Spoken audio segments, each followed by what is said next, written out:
Hello friends, so या लेक्चरमध्ये आपण बघणार आहोत नवीन टॉपिक, तो म्हणजे उपधातू. आता उपधातू म्हणजे काय? याआधी आपण टोटल 7 धातू बघितले. ठीक आहे, धातू म्हणजे काय? तर आपल्या शरीराचे जे धारण करतात ते धातू आहे. ठीक आहे, तर उपधातू म्हणजे काय? तर त्याचं बघा, तुम्हाला समजेल की उप म्हणजे त्याचा टाईप आपण म्हणू शकतो. सो जे धातूपासून तयार होतात ते उपधातू असतात. ठीक आहे, सो ते आपण बघूया. ठीक आहे, सो बघा आता उपधातू, सो याची व्याख्या काय आहे? धातू भेषज उपजायन्ते इति उपधातवः. म्हणजे काय? तर धातूपासून उत्पन्न होणाऱ्या घटकांना उपधातू म्हणतात. सिंपल आहे. म्हणजे धातूपासून, आता मांस धातूपासून काही घटक उत्पन्न होत असतील ते त्याचे उपधातू. जसं आपण बघितलं उत्पत्तीमध्ये मांस धातू तयार होतो, सोबत त्याचा मल तयार होतो आणि परत अजून त्याच्यासोबत त्याचा उपधातू देखील तयार होतो. ठीक आहे, सो बघा आता हा चार्ट आहे. ठीक आहे, आता हे चरकानुसार आहे आणि हे शारंगधर संहितेनुसार आहे. आता हे आपल्याला MCQसाठी इम्पॉर्टंट आहे. ठीक आहे, कधी कधी जर झालं तर याचा SAQ सुद्धा येऊ शकतो. ठीक आहे, तर बघा आता धातू आणि उपधातू. ठीक आहे, आता याचे बघूया. तर बघा सर्वात पहिले रसधातू. सो रसधातूचा उपधातू काय आहे? तर तो आहे स्तन्य आणि रज.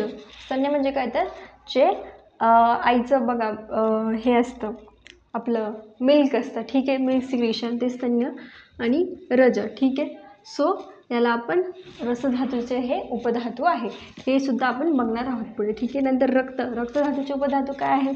कंडरा आणि सिरा. ठीक आहे, ज्या व्हेन्स आर्टरीज असतात. ठीक आहे, त्यानंतर मांसधातूचे काय उपधातू आहे?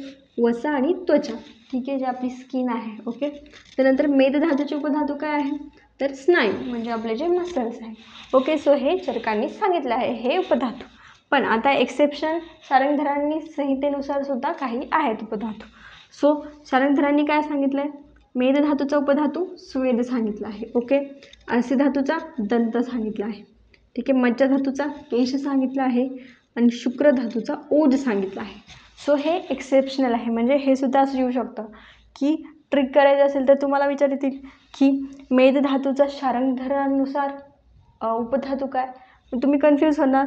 हे पण ऑप्शन असेल, हे पण ऑप्शन असेल, पण आपल्याला काय लिहायचं आहे? स्वेद.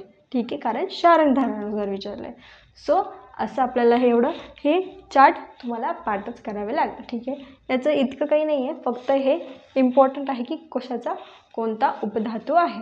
ठीक आहे, आपण स्तन्य, ओज आणि त्वचा हे उपधातू बघणार आहोत.